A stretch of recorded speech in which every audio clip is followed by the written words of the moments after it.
Okay. Right, so first of all, I have a bit of an aversion to city boys, or wanker bankers as we like to call them over here. Well, some people.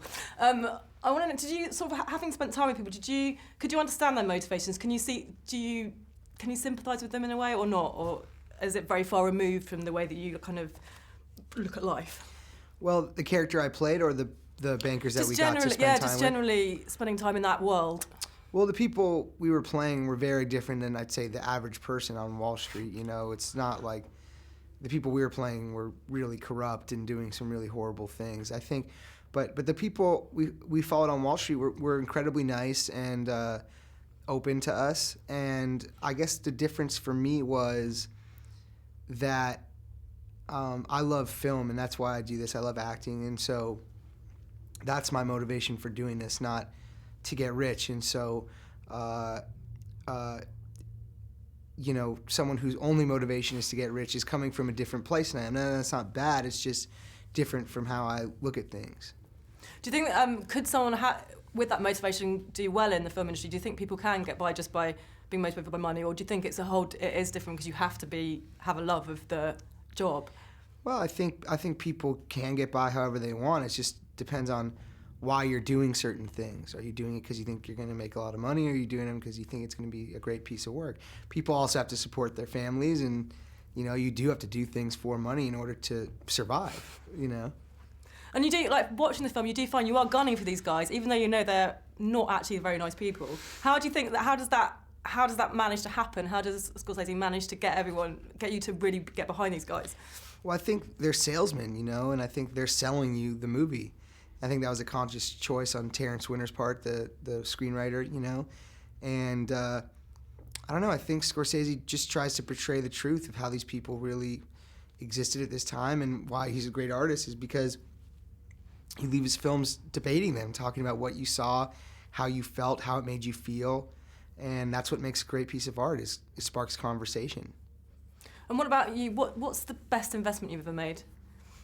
Or what's the most extravagant purchase you've ever had or done?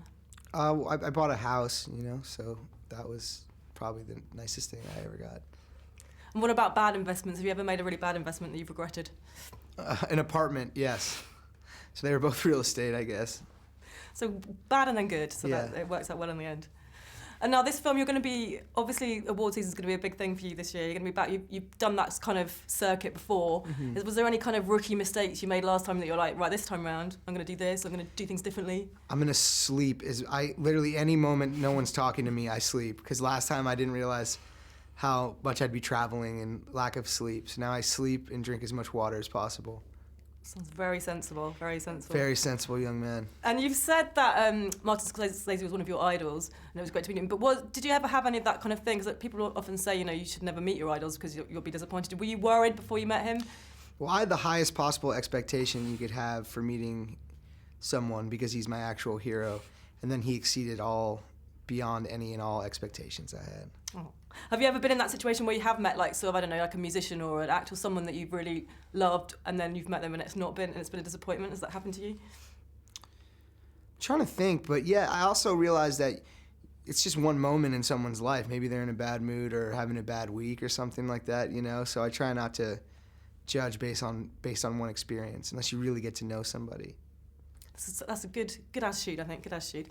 And back to the kind of award thing, do you get nervous about this kind of time, or is it just actually a good time to celebrate and enjoy the film, or will you have a bit of anxiety in there as well?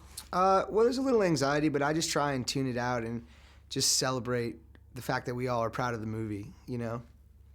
Okay, and this is a bit random, just to end on. We're going into, bear with me, it's the end of January, we're going into February, Valentine's Day. When you were a teenager, did you enjoy Valentine's Day? Were you like the cool kid? Did you get lots of Valentine's cards? I don't know if I put much thought into Valentine's Day until about probably college age or university age. Yeah. Can you remember the first card you gave or received?